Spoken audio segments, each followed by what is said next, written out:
வணக்கம். அகந்தை நம்ம எல்லாருக்குமே தெரிஞ்ச ஒரு பெரிய எதிரி.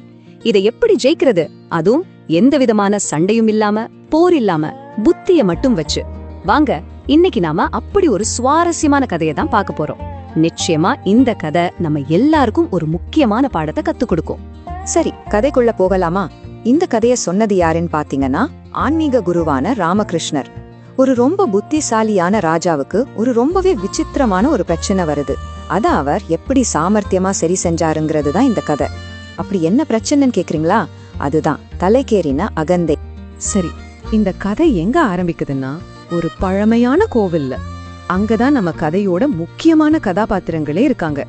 வாங்க, அவங்க யாருன்னு முதல்ல தெரிஞ்சுக்கலாம். அந்த கோவில்ல நிறைய பூசாரிகள் இருந்தாங்க. அவங்க எல்லாரும் பிரம்மச்சாரிகள்.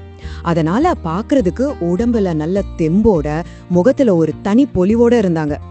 ஆனா பிரச்சனை என்னன்னா, இந்த உடல் வலிமையும் தேஜஸும் சேர்ந்து அவங்கக்குள்ள ஒரு பெரிய அகந்தைய வளர்த்து விட்டுடுச்சு.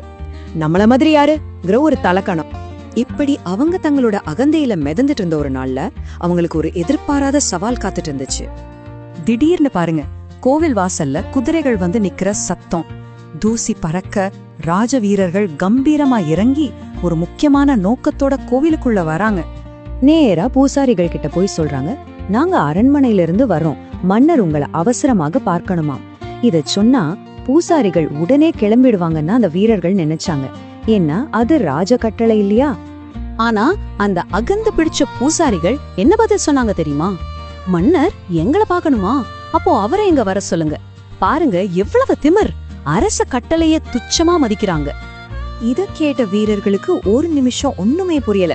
அப்படியே அரண்டு போயிட்டாங்க. வேக வேகமா அரண்மனைக்கு திரும்பி போய் ராஜா கிட்ட நடந்ததை எல்லாம் சொல்றாங்க. இப்போ அந்த புத்திசாலி ராஜாவோட முன்னாடி ஒரு பெரிய கேள்விக்குறி. இந்த அகந்தைய எப்படி அடக்குறது?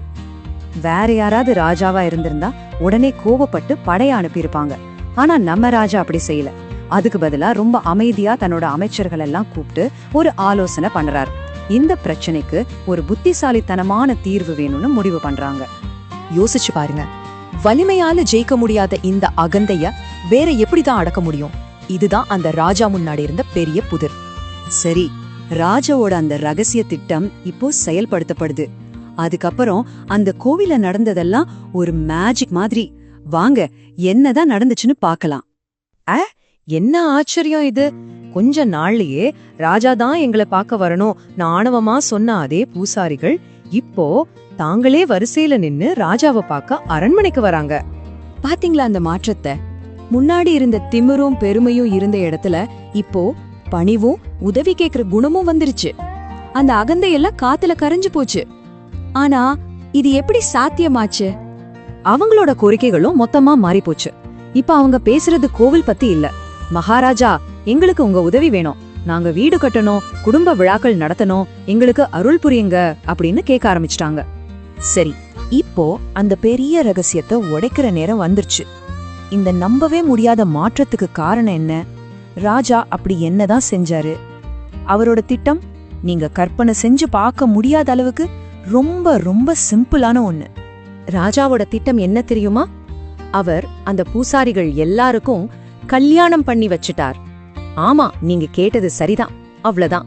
அவங்களுக்கு கல்யாணம் ஆகி மனைவி, குழந்தைங்க, குடும்பம்னு பொறுப்புகள் வந்ததும் நான் அந்த அகந்தை அதுவா காணாம போயிடுச்சு.